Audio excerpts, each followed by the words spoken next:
Pudumjee Paper Products Limited, a specialty paper manufacturer. Company has more than 6 decades of experience in manufacturing different types of specialty papers and recently started venturing into the hygiene products segment. About 97% of the revenue is generated from the paper segment and 3% from hygiene products.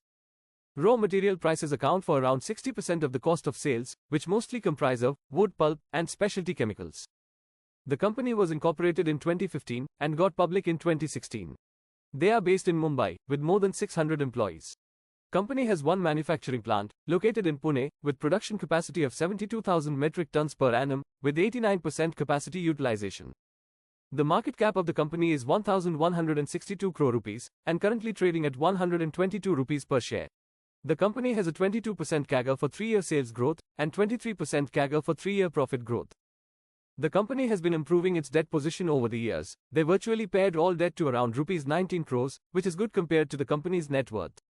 The company is showcasing strong and stable financial records and clocking good profits year on year. There has been no drop in the promoters' holding in the last 4 quarters. We can see some foreign investments in the company.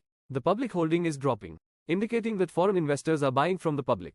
The company is giving good dividends every year. A dividend of 60 paise per share was paid in fiscal year 2024. Company exports to more than 10 countries, with revenue concentration of 98% from domestic and 2% from exports. Top client contribute about 15% of the total revenue and 36% from top 5 clients. About 76% of the revenue is from customers associated for more than 5 years. Company commands about 30% market share and manufactures more than 80 great products. Thanks for watching. If you like this video, please give a thumbs up and consider subscribing to the channel. See you next time.